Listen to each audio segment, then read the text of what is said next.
अंबेडकर स्मारक की आधारशिला रखी। आइए सीधे आपको ले चलते हैं नई दिल्ली इसी कार्यक्रम में। जी गहलोत, मंत्रिपरिषद के मेरे साथी और इसी लोकसभा क्षेत्र में जहां पर 26 अलीपुर है, वहां के सांसद डॉक्टर हर्षवर्धन जी, मंत्री श्री कृष्णपाल गुर्जर जी, मंत्री श्री विजय सांपला जी और विशाल संख्या में पधारे हुए मेरे प्यारे भाइयों और बहनों, आज मुझे अंबेडकर मेमोरियल लेक्चर देने के लिए अवसर मिला है। ये छठा लेक्चर है, लेकिन ये मेरा सौभाग्य कहो या देश को सोचने का कारण कहो, मैं पहला प्रधानमंत्री हूं जो यहां बोलने के लिए आया हूं।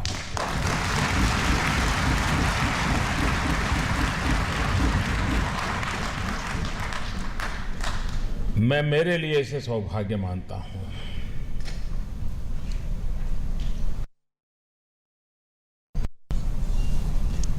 भारत सरकार की एक योजना को साकार करने का अवसर भी मिला है कि 26 अलीपुर, जहां पर बाबा साहब का परिनिर्वाण, वहां एक प्रेरणा स्थली बनेगी। किसी के भी मन में सवाल आ सकता है,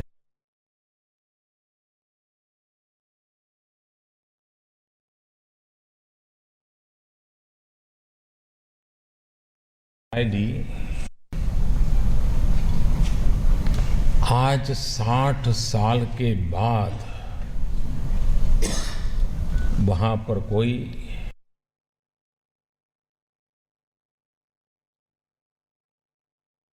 बात हो रही है। 60 साल बीत गए, 60 साल बीत गए।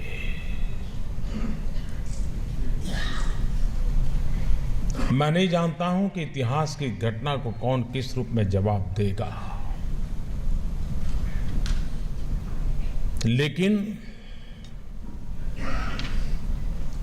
हमें 60 साल इंतजार करना पड़ा।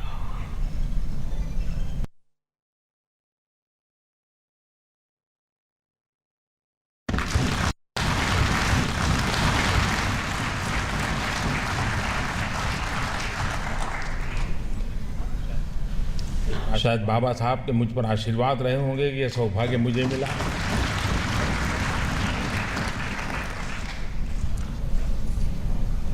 मैं सबसे पहले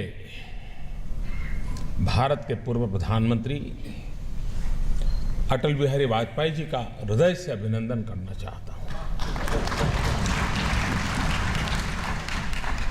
क्योंकि वाजपेयी जी की सरकार ने यह निर्णय न किया होता, क्योंकि ये संपत्ति तो प्राइवेट चली गई थी और जिस सदन में बाबा साहब रहते तो वो तो पूरी तरह ध्वस्त करके नई इमारत वहां बना दी गई थी। लेकिन उसके बावजूद भी वाजपेयी जी जब सरकार में थे, प्रधानमंत्री थे, उन्होंने उसको एक्वायर किया, लेकिन बाद में उनकी सरकार रही नहीं। बाकी जो आए उनके दिल में अंबेडकर नहीं रहे।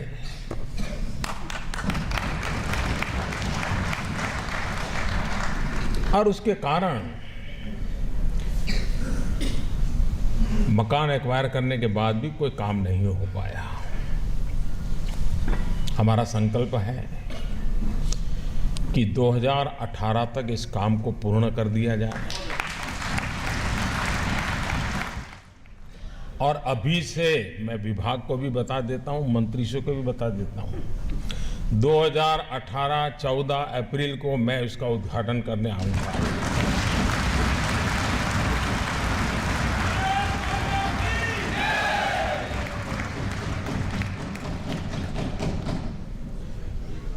डेट तय करके ही काम करना है और होगा, भव्य होगा, ये मेरा पूरा विश्वास है। इसकी जो डिजाइन आपने देखी है, इससे आप भी विश्वास करेंगे। दिल्ली के अंदर जो आइकॉनिक बिल्डिंग है, उसमें अब स्थान का नाम हो जाएगा।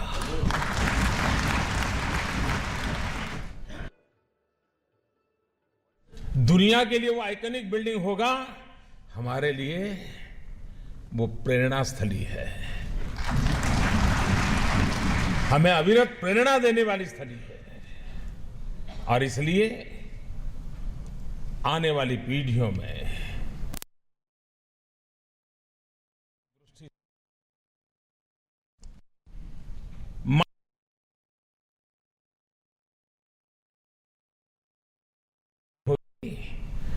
तो इससे बढ़कर के प्रेरणा स्थली क्या हो सकती है।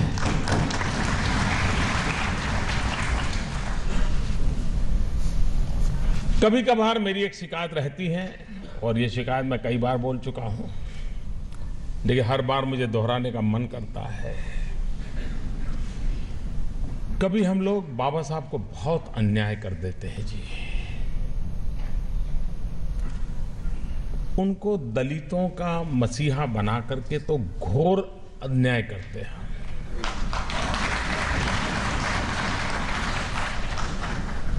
बाबा साहब को ऐसे सीमित न करें। वे अमानवीय हर घटना के खिलाफ आवाज उठाने वाले महापुरुष थे।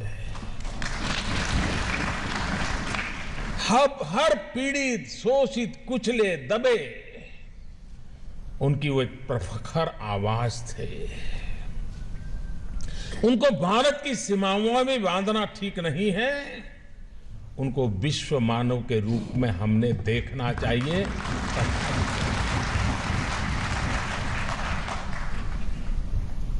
दुनिया जिस रूप से मार्टिन लूथर किंग को देखती है, हम बाबा साहब आंबेडकर को उससे जरा भी कम नहीं देख सकते। अगर विश्व के दबे कुचले लोगों की आवाज मार्टिन लूथर किंग बन सकते हैं, तो आज विश्व के दबे कुचले लोगों की आवाज बाबा साहब आंबेडकर बन सकते हैं।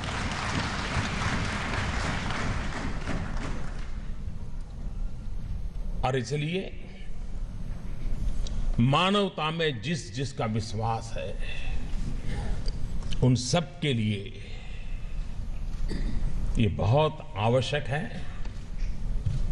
कि बाबा साहब मानवीय मूल्यों के रखवाले थे। और हमें संविधान में जो कुछ मिला है, वो जाति विशेष के कारण नहीं मिला है, अन्याय की परंपराओं को नष्ट करने का एक उत्तम प्रयास के रूप में हुआ है।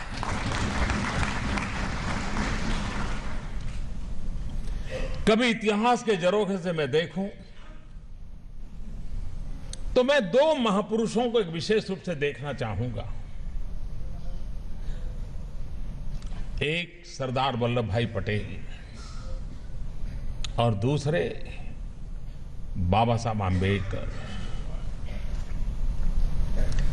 देश जब आजाद हुआ तब अनेक राजे रजवाड़ों में यह देश बिखरा पड़ा था।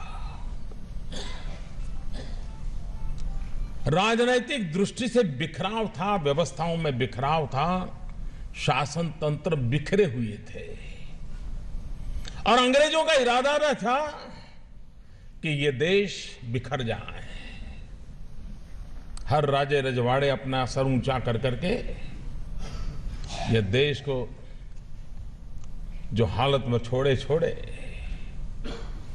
लेकिन सरदार वल्लभ भाई पटेल थे जिन्होंने राष्ट्र की एकता के लिए सभी राजे रजवाड़ों को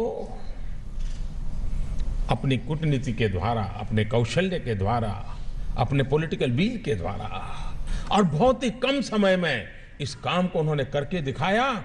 और आज से तो हिमाचल कश्मीर से कन्याकुमारी एक भव्य भारत माता का निर्माण सरदार वल्लभ भाई पटेल के माध्यम से हम देख पा रहे हैं। तो एक तरफ राजनीतिक बिखराव था तो दूसरी तरफ सामाजिक बिखराव था। हमारे यहां ऊंच नीच का भाव, जातिवाद का जहर, दलित, पीड़ित, शोषित, वंचित, आदिवासी, इन सब के प्रति उपेक्षा का भाव और सदियों से ये बीमारी हमारे बीच घर कर गई थी। कई महापुरुष आए, उन्होंने सुधार के लिए प्रयास किया। महात्मा गांधी ने किया, कई, यानी कोई शताब्दी ऐसी नहीं होगी कि हिंदू समाज की इस बुराइयों को नष्ट करने के लिए प्रयास न हुआ हो। लेकिन बाबा साहब आंबेडकर ने राजनीतिक संवैधानिक व्यवस्था के माध्यम से सामाजिक एकीकरण का बीड़ा उठाया। जो काम राजनीतिक एकीकरण का सरदार पटेल ने किया था, वो काम सामाजिक एकीकरण का बाबा साहब आंबेडकर जी के द्वारा। और इसलिए ये जो सपना बाबा साहब ने देखा हुआ है, उस सपने की पूर्ति का प्रयास, उसमें कहीं कोताही नहीं बरतनी चाहिए, उसमें कोई ढीलापन नहीं आना चाहिए। कभी कभार बाबा साहब के विषय में हम जब सोचते हैं, हम में से बहुत कम लोगों को मालूम होगा कि बाबा साहब को मंत्री परिषद से इस्तीफा देने की नौबत क्यों आई।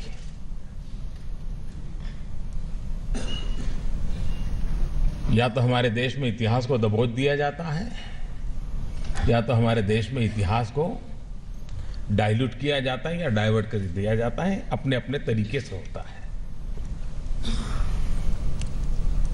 हिंदू कोड बिल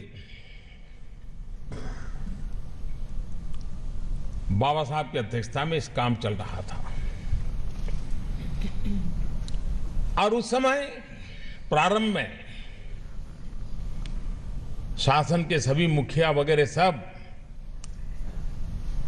इस बात में साथ दे रहे थे। लेकिन जब हिंदू कोड बिल पार्लियामेंट में आने की नौबत आई और महिलाओं को उसमें अधिकार देने का विषय जो था, संपत्ति में अधिकार, परिवार में अधिकार, महिलाओं को इक्वल राइट देने की व्यवस्था थी उसमें, क्योंकि बाबा साहब आंबेडकर किसी को भी वंचित, पीड़ित, शोषित देख ही नहीं सकते थे। और यह सिर्फ दलितों के लिए नहीं था,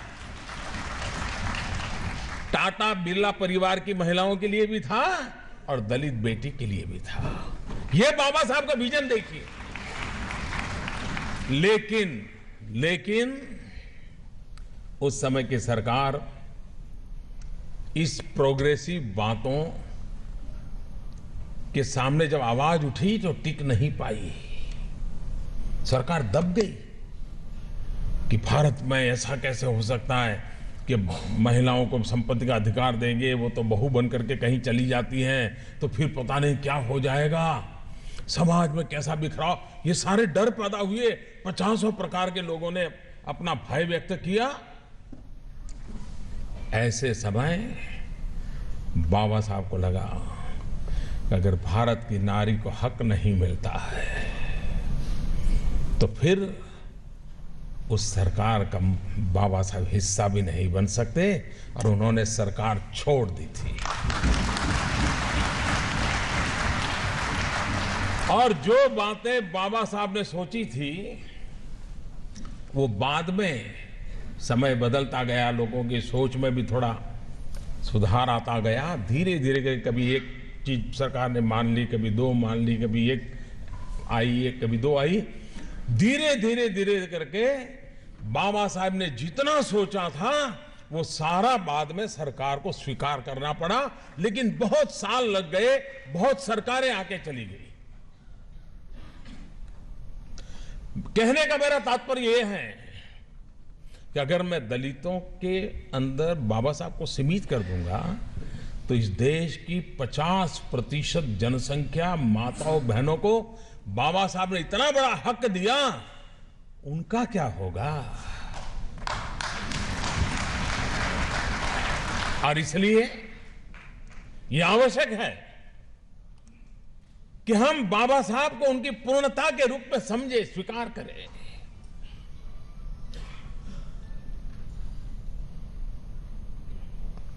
लेबर लॉज हमारे देश में महिलाओं को कोयले की खदान में काम करना बड़ा दुष्कर था, लेकिन कानून रोकता नहीं था। और ये काम इतना कठिन था कि महिलाओं से नहीं करवाया जा सकता। ये बाबा साहब आंबेडकर ने हिम्मत दिखाई और महिलाओं को कोयले की खदानों के कामों से मुक्त कराने एक बहुत बड़ा निर्णय बाबा साहब आंबेडकर ने किया था। हमारे देश में मजदूरी सिर्फ दलित ही मजदूर थे ऐसा नहीं, जो भी मजदूर थे बाबा साहब उन सबके मसीहा थे। और इसलिए 12 घंटा 14 घंटा मजदूर काम करता रहता था, मालिक काम लेता रहता था, और मजदूर को भी नहीं लगता था कि मेरा भी कोई जीवन हो सकता है, मेरे भी कोई मानवीय हक हो सकता है। उसको बेचारे को मालूम तक नहीं था। और न ही कोई बाबा साहब आंबेडकर को मेमोरेंडम देने आया था कि हमसे इतने काम लिया जाता है, कुछ हमारा करो। ये बाबा साहब की आत्मा की पुकार थी कि उन्होंने 12 घंटे 14 घंटे काम हो रहा था, 8 घंटे सीमित किया।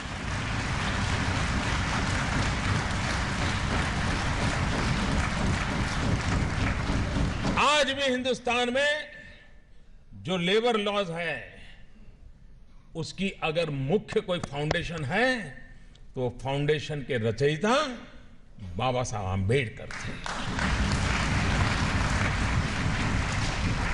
आप हिंदुस्तान के 50 प्रमुख नेताओं को ले लीजिए, जिनको देश के निर्णय करने की प्रक्रिया में हिस्सा लेने का अवसर मिला है। वो कौन से निर्णय हैं जिन निर्णयों ने हिंदुस्तान को 1 शताब्दी तक प्रभावित किया। पूरी 20वीं शताब्दी में जो विचार, जो निर्णय देश पर प्रभावी रहे, जो आज 21वीं सदी के प्रारंभ में भी उतने ही ताकत से काम कर रहे हैं। अगर आप किस किस के कितने निर्णय इसका अगर खाका बनाओगे तो मैं मानता हूं कि बाबा साहब आंबेडकर नंबर 1 पर रहेंगे, कि जिनके द्वारा सोची गई बातें, जिनके द्वारा किए गए निर्णय आज भी रिलेवेंट है। आप देख लीजिए पावर जनरेशन, इलेक्ट्रिसिटी। आज हम देख रहे हैं कि हिंदुस्तान में ऊर्जा की दिशा में जो काम हुआ है उसका अगर कोई स्ट्रक्चर व्यवस्था बनी तो बाबा साहब के द्वारा बनी थी। और उसी का नतीजा था कि इलेक्ट्रिक बोर्ड वगैरह, इलेक्ट्रिक जनरेशन के लिए अलग व्यवस्थाएं खड़ी हुई, जो आगे चल करके देश में विस्तार होता गया। और भारत में ऊर्जा की दिशा में सेल्फ सफिशिएंट बनने के लिए, भारत में घर घर ऊर्जा पहुंचाने की दिशा में उस सोच का परिणाम था कि उन्होंने एक स्ट्रक्चर व्यवस्था देश को दी। आपने देखा होगा अभी अभी पार्लियामेंट में एक बिल हम लोग लाए।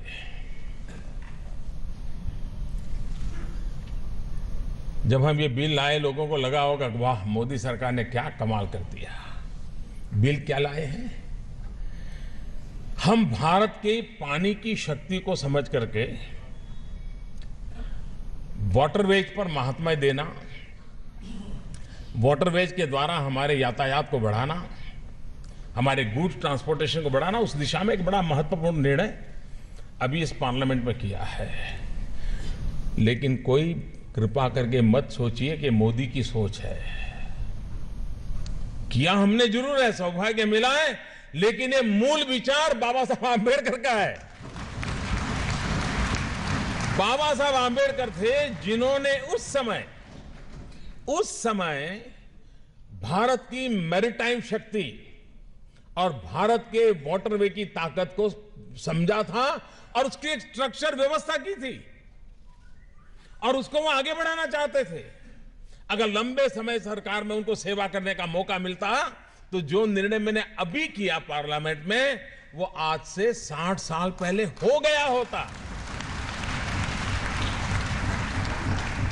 यानी बाबा साहब का न होने का इस देश को कितना घाटा हुआ है ये हमें पता चलता है। और बाबा साहब का कोई भक्त सरकार में आता है तो 60 साल के बाद भी काम कैसे होता है ये नजर आता है।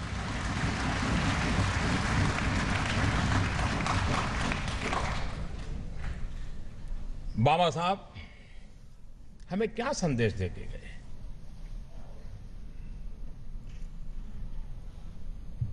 और मैं मानता हूं जो बीमारी का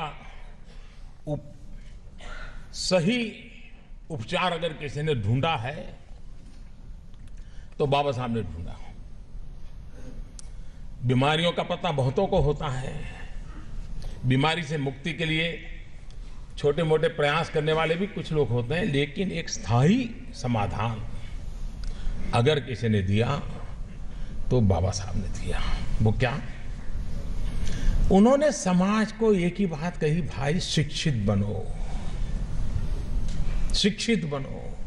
ये सारी समस्याओं का समाधान शिक्षा में है और एक बार अगर आप शिक्षित होंगे तो दुनिया के सामने आप आंख से आंख मिला करके बात कर पाओगे। कोई आपको नीचा नहीं देख सकता, कोई आपको अछूत नहीं रख सकता। ये जो इनर पावर देने का प्रयास, ये इनर पावर था। उन्होंने बाह्य ताकतें नहीं दी थी, आपकी आंतरिक ऊर्जा को जगाने के लिए उन्होंने रास्ता दिखाया था। दूसरा मंत्र दिया, संगठित बनो। और तीसरा बात बताया, मानवता के पक्ष में संघर्ष करो, अमानवीय चीजों के खिलाफ आवाज उठाओ। ये तीन मंत्र आज भी हमें प्रेरणा देते रहे हैं, हमें शक्ति देते रहे हैं। और इसलिए हम जब बाबा साहब आंबेडकर की बात करते हैं तब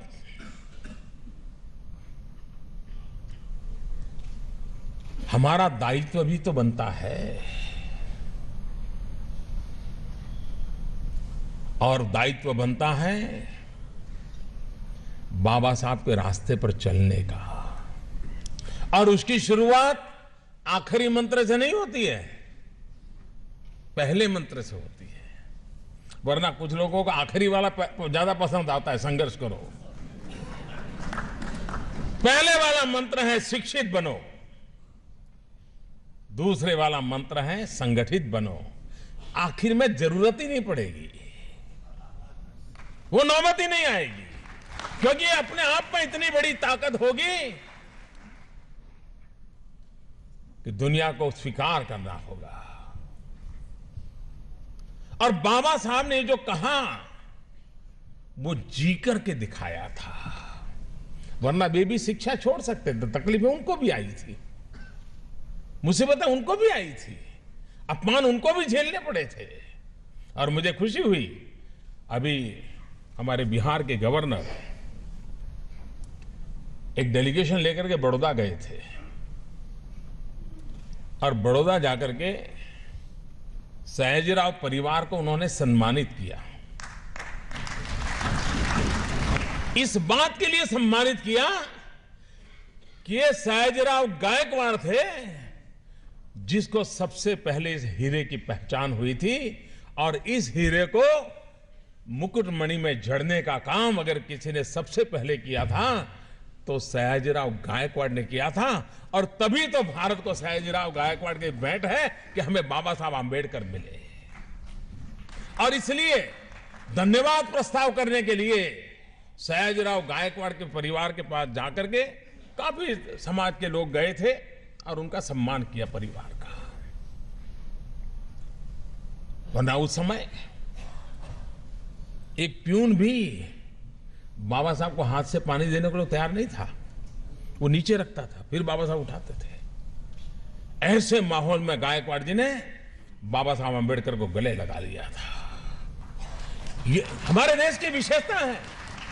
इन विशेषताओं को भी हमें पहचानना होगा और उन विशेषताओं के आधार पर हमने आगे के हमारी जीवन विकास की यात्रा को आगे बढ़ाना होगा। कभी कभार हमारे देश में बाबा साहब अम्बेडकर ने जिस भावना से जिन कामों को किया वो पूर्णतया पवित्र राष्ट्र निष्ठा थी, समाज निष्ठा थी। राजनिष्ठा की प्रेरणा से बाबा साहब अम्बेडकर ने कभी कोई काम नहीं किया। राष्ट्र निष्ठा और समाज निष्ठा से किया। और इसलिए हमने भी हमारी हर सोच, हमारे हर निर्णय को इस तराजू से तोलने का बाबा साहब आंबेडकर ने हमें रास्ता दिखाया है कि राष्ट्र निष्ठा की तराजू से तोला जाए, समाज निष्ठा की तराजू से तोला जाए और तब जाकर के वो हमारा निर्णय, हमारी दिशा सही सिद्ध होगी। कुछ लोगों ने एक बात, कुछ लोगों का हमसे हम लोग वो हैं जिनको कुछ लोग बिल्कुल पसंद ही नहीं करते, हमें देखना तक नहीं चाहते। उनको बुखार आ जाता है और बुखार में आदमी कुछ भी बोल देता है। बुखार में वो मन का आपा भी खो देता है और इसलिए असत्य, झूठ, अनाप शनाप ऐसी बातों को प्रचारित किया जाता है। मैं आज जब जिन लोगों ने 60 साल तक कोई काम नहीं किया उस 26 अलीपुर के गौरव के लिए आज यहां खड़ा हूं, तब मुझे बोलने का हक भी बनता है।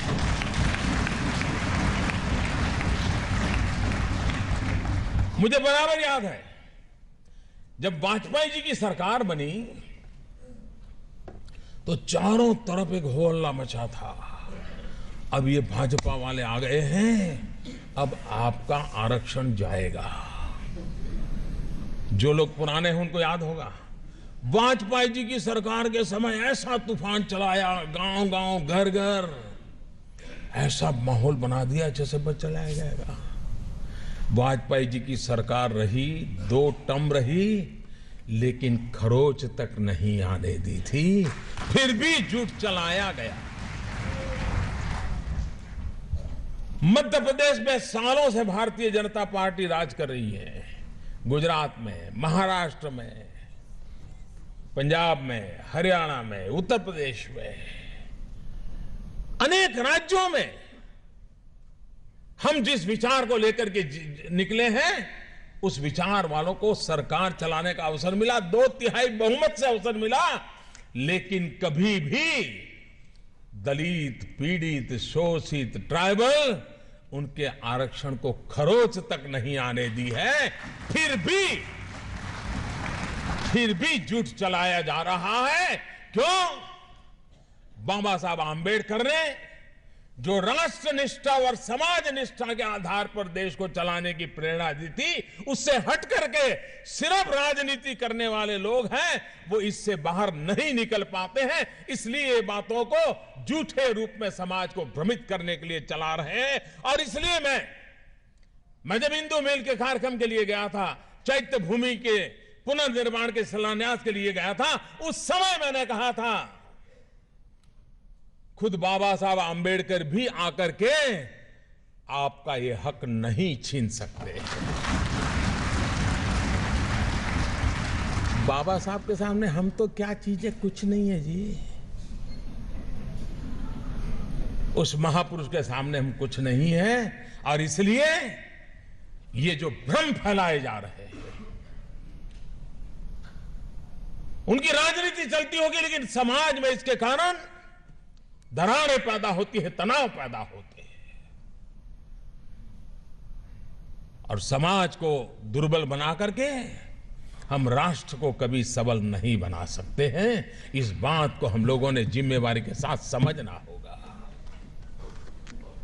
बाबा साहब आंबेडकर का आर्थिक चिंतन, और वैसे तो अर्थवेत्ता थे, उनकी पूरी पढ़ाई आर्थिक विषयों पर हुई और उनकी पीएचडी भी। जो लोग आज भारत की महान परंपराओं को गाली देने में गौरव अनुभव करते हैं, उनको शायद पता नहीं है कि बाबा साहब आंबेडकर की थीसिस भी भारत की उत्तम वैभवशाली व्यापार विश्व को लेकर के उन्होंने पीएचडी किया था, जो भारत के पुरातन हमारे गौरव को अभिव्यक्त करता था। लेकिन बाबा साहब को समझना नहीं, बाबा साहब की विशेषता को मानना नहीं, और इसको समझने के लिए सिर्फ किताबें काम नहीं आती हैं। बाबा साहब को समझने के लिए समाज के प्रति संवेदना चाहिए और उस महापुरुष के प्रति भक्ति चाहिए, तब जाकर के संभव है, तब जाकर के संभव है। और इसलिए बाबा साहब आंबेडकर ने अपने आर्थिक चिंतन में एक बात साफ कही थी। वे इस बात को लगातार कहते थे कि भारत का औद्योगिकरण बहुत अनिवार्य है। इंडस्ट्रियलाइजेशन, उस समय से वो सोचते थे, एक तरफ लेबर रिफॉर्म करते थे, लेबर के हक के लिए लड़ाई लड़ते थे, लेकिन राष्ट्र के लिए औद्योगिकरण की वकालत करते थे। देखिए कितना बढ़िया कॉम्बिनेशन है। लेकिन आज क्या हाल है? जो लेबर की सोचता है वो उद्योग की सोचने को तैयार नहीं, जो उद्योग की सोचता है वो लेबर की सोचने को तैयार नहीं है। बाबा साहब आंबेडकर थे जो दोनों की सोचते थे, क्योंकि राष्ट्र निष्ठा की तराजू से तोलते थे,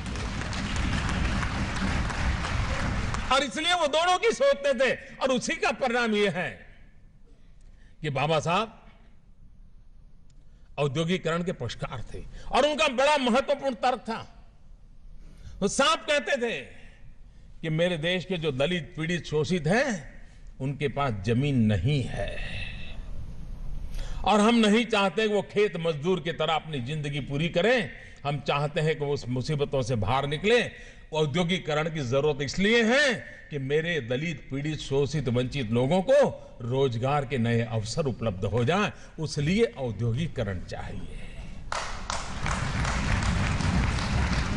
दलित पीड़ित शोषितों के पास जमीन नहीं है, खेती उसके नसीब में नहीं है, खेत मजदूर के अपने जिंदगी क्या यही गुजारा करेगा क्या? और इसके लिए बाबा साहब आंबेडकर ने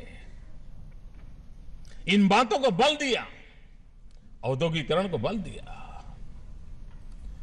इसी विज्ञान भवन में मेरे लिए एक बहुत बड़ा गौरव का दिन था जब मैं दलित चैम्बर के लोगों से यहां मिला था। मिलिंद यहां बैठा है, और देश भर से दलित एंटरप्रेन्योर आए थे। और मैं तो हैरान, आनंद मुझे तब हुआ कि दलितों में विमेन एंटरप्रेन्योर भी बहुत बड़ी तादाद में आए थे। और उनका संकल्प क्या था? मैं मानता हूं बाबा साहब आंबेडकर को उत्तम से उत्तम श्रद्धांजलि देने का प्रयास अगर कोई करता है तो दलित चैम्बर के मित्र कर रहे हैं। उन्होंने कहा, हम नहीं चाहते हैं कि दलित रोजगार पाने के लिए तड़पता रहे, वो रोजगार के लिए आचक बने। हम वो स्थिति पैदा करने चाहते हैं कि दलित रोजगार देने वाला बने।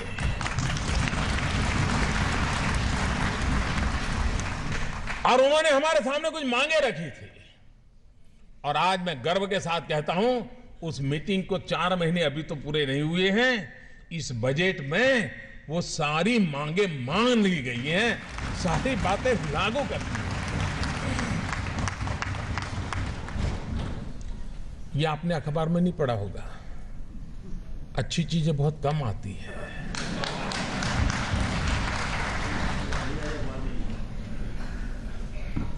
दलित एंटरप्रेन्योरशिप, उसके लिए अनेक प्रोत्साहन, वेंचर कैपिटल फंड समेत की कई बातें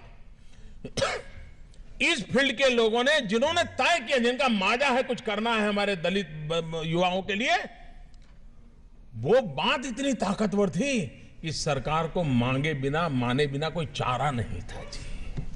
कोई आंदोलन नहीं किया था, कोई संघर्ष नहीं था, लेकिन बात में दम था। और ये सरकार इतनी संवेदनशील है कि जिस बात से देश आगे बढ़ता है वो उसकी प्राथमिकता होती है, और हम भी उस पर करते हैं।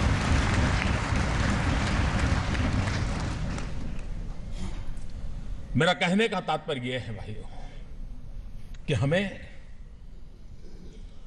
समाज की एकता को बल देना है, और बाबा साहब से ये तो सीखना पड़ेगा।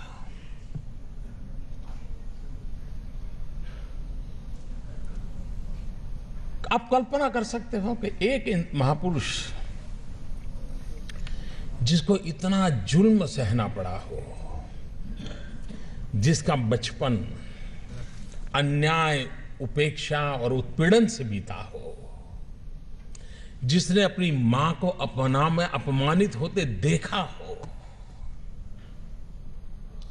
मुझे बताइए ऐसे व्यक्ति को मौका मिल जाए तो हिसाब चुकता करेगा कि नहीं करेगा?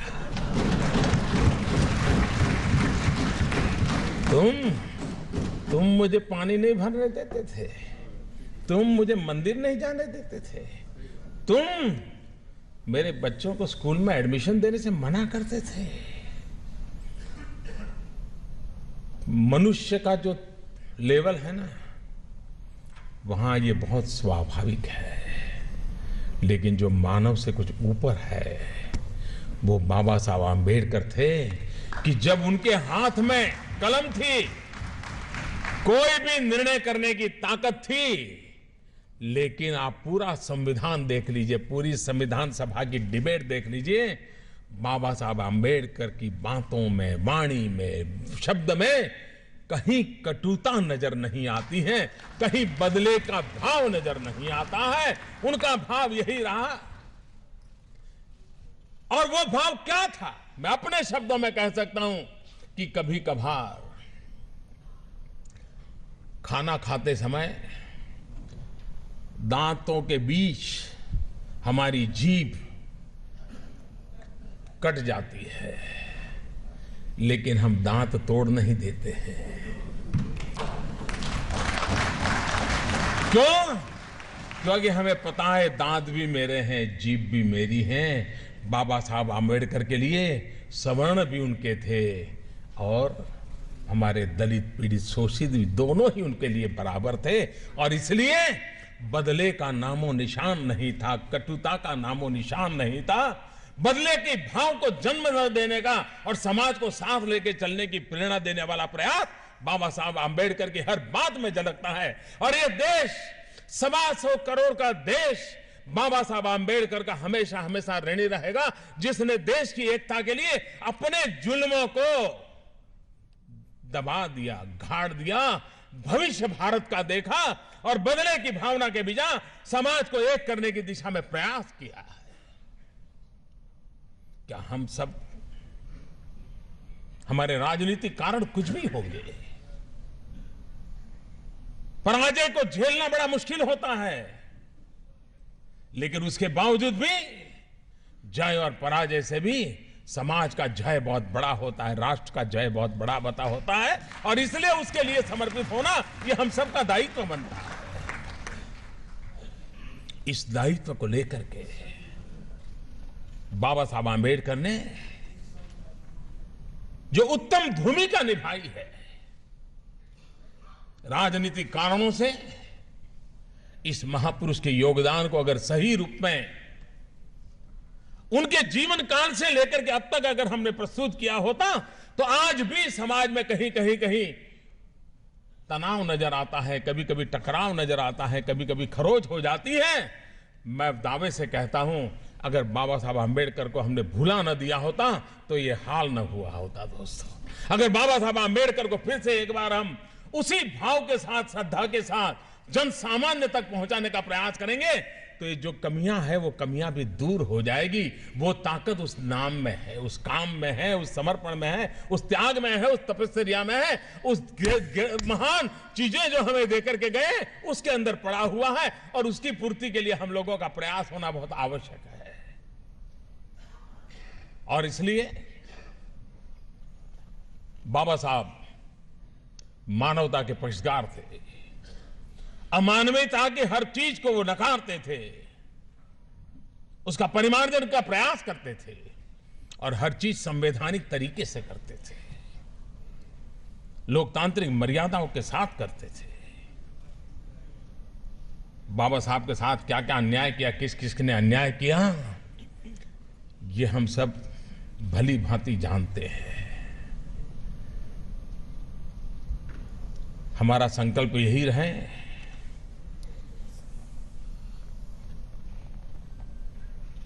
दलित हो, पीड़ित हो, शोषित हो, वंचित हो, गरीब हो, आदिवासी हो, गांव में रहने वाला हो, झुग्गी झोपड़ी में जीने वाला हो, शिक्षा के अभाव में तरसने वाला हो, इन सब के लिए अगर कुछ काम करना है तो बाबा साहब आंबेडकर हमारे लिए सदा सर्वदा एक प्रेरणा है, और वही प्रेरणा हमें काम करने के लिए ताकत देती है।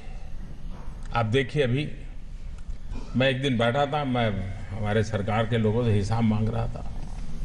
मैंने कहा भाई कितने गांव है जहां अब बिजली का खंभा भी नहीं पहुंचा है। आजादी के इतने साल के बावजूद भी हिंदुस्तान में 18,000 गांव ऐसे पाए कि जहां बिजली का खंभा नहीं पहुंचा है। जिस बाबा साहब आंबेडकर ने पावर जनरेशन के लिए एक पूरा स्ट्रक्चर बना के गए, 60 साल के बाद भी 18,000 गांव में बिजली पहुंचेगी नहीं, तो बाबा साहब आंबेडकर को क्या श्रद्धांजलि हम देंगे? चाहिए हमने बेड़ा उठाया है। मैंने लाल किले से बोल दिया, जैसे आज बोल दिया ना 14 अप्रैल को मैं उद्घाटन करूंगा 2018, लाल किले से मैंने बोल दिया 1000 दिन में मुझे 18,000 गांवों में बिजली पहुंचानी है। और आप अपने मोबाइल फोन पर देख सकते हैं आज किस गांव में बिजली पहुंची। आजादी के 60 साल के बाद अब तक करीब करीब 6,000 से अधिक गांवों में बिजली पहुंच चुकी है। 18,000 मुझे 1000 दिन में पूरे करने हैं। मैं देख रहा हूं शायद 1000 दिन से भी कम समय में पूरा कर दूंगा। आप कल्पना कर सकते हैं, आप एक साइकिल अपने पास हो और सोच रहे हो कि भाई 2018 में स्कूटर लाना है, तो आप सोचते हैं किस कलर का स्कूटर लाएंगे, किस कंपनी का स्कूटर लाएंगे। अनेकों बार दुकान होगी तो देखते होंगे, ब्रोचर लेते होंगे, स्कूटर लाना है। साइकिल से स्कूटर जाए तो भी एक, और जिस दिन आएगा स्कूटर 10 रुपये की माला ला करके पहनाएंगे, नारियल फोड़ेंगे, मिठाई बांटेंगे। क्यों? साइकिल से स्कूटर पे आए कितना आनंद होता है। 60 साल के बाद जिस गांव में बिजली आई होगी कितना आनंद होगा, आप कल्पना कर सकते हैं। मैं उन 18,000 गांवों को कहता हूं कि 60 साल के बाद आपके घर में भी बिजली आती है तो मोदी का अभिनंदन मत करना, बाबा साहब आंबेडकर के करना, क्योंकि ये स्ट्रक्चर वो बना के गए थे, लेकिन बीच वालों ने काम को पूरा नहीं किया। बाबा साहब आंबेडकर की इच्छा को मैं पूरा करने का सौभाग्य मानता हूं।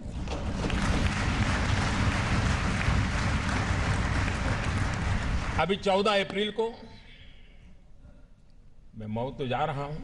ये पंचतीर्थ का निर्माण भी हमारे सौभाग्य का कारण बना। जहां जहां भाजपा की सरकारें हैं उन्हीं के समय हुआ है सब, फिर भी बदनामी हमको दी जा रही है। क्या कारण था कि इंदु मिल पर चैत्य भूमि का निर्णय पहले की सरकारों ने नहीं किया? क्या कारण था 26 अलीपुर का फैसला आज करने की नौबत आई? क्या कारण है कि लंदन का मकान आज हम लेकर के आए और राष्ट्र के लिए प्रेरणा दी? कोई भी मेरा दलित जाएगा अब लंदन, उस मकान को जरूर देखने जाएगा, पढ़ने के लिए जाएगा या घूमने के लिए जाएगा, जरूर देखने जाएगा, मुझे विश्वास है। ये पंचतीर्थी की यात्रा एक प्रेरक यात्रा बनी है कि समाज जीवन में कैसा परिवर्तन आ, और हर काम दिल्ली के अंदर 2 स्मारक 26 अलीपुर और हमारा जो मैंने पिछले 15 जनपद जिसका मैंने शायद 1 साल हो गया और कंस्ट्रक्शन उसका तेजी से चल रहा है, उसका लोकार्पण तो बहुत जल्द होने की नौबत आ जाएगी। तो ये सारे काम भारतीय जनता पार्टी के लोगों को सरकार में आने का सौभाग्य मिला तब हुए हैं।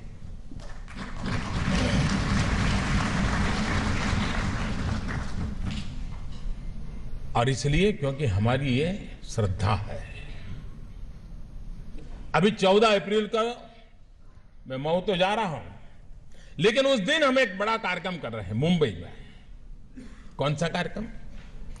बाबा साहब आंबेडकर ने जो सपना देखा था भारत की जल शक्ति का, मैरीटाइम का, वाटरवे का, हम एक ग्लोबल कॉन्फ्रेंस 14 अप्रैल को पानी के संदर्भ में मुंबई में करने जा रहे हैं, वो भी बाबा साहब आंबेडकर की जन्म जयंती पर तय किया।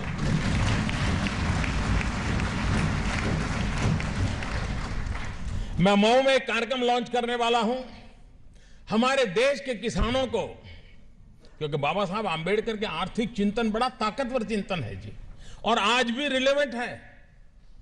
बाबा साहब आंबेडकर के किसानों की चिंता की है अपने चिंतन में। किसान जो पैदावार करता है उसके मार्केट को लेकर के बहुत बड़ी कठिनाइयां है, और बेचारा घर से निकलता है, मंडी में जाता है, तब तक मंडी में कोई लेने वाला नहीं होता है, आखिरकार अपनी सब्जी वहीं पशुओं को खाने के लिए छोड़ करके घर वापस चला जाता है। ये हमने देखा है। 14 अप्रैल को हम एक ई मार्केट, ई प्लेटफॉर्म तैयार कर रहे हैं, जो हमारा किसान अपने मोबाइल फोन पर तय कर पाएगा कि किस मंडी में क्या दाम है और कहां माल बेचने से ज्यादा पैसा मिल सकता है, वो मेरा किसान तय कर सकता है। ये भी 14 अप्रैल बाबा साहब आंबेडकर की जन्म जयंती के दिन हम लोग उसका प्रारंभ करने वाले हैं। कहने का मेरा तात्पर्य यही है कि एक उस दिशा में देश को चलाना है। ऐसे महापुरुषों के चिंतन वो हमारी प्रेरणा है, हमें ताकत देते हैं और हम उनसे सीखते हैं। और मजा यह है कि उनकी बातें आज भी रिलेवेंट है। उन बातों को लेकर के चल रहे हैं और राष्ट्र के निर्माण के लिए, राष्ट्र के कल्याण के लिए यही सही रात है। ये सह पंथा, यही एक मार्ग है। उस मार्ग को लेकर के हम आगे बढ़ रहे हैं। मैं फिर एक बार आप सबके बीच आने का मुझे सौभाग्य मिला, और ये 60 साल से जो निर्णय नहीं हो पा रहा था, वाजपेयी जी ने जो सपना देखा था, उस सपने को पूरा करने का सौभाग्य हमें मिला है। मैं आपको विश्वास दिलाता हूं कि 14 अप्रैल 2018 आप सब मौजूद रहिए, फिर एक बार उस भव्य स्मारक को बनाएंगे। बहुत बहुत धन्यवाद।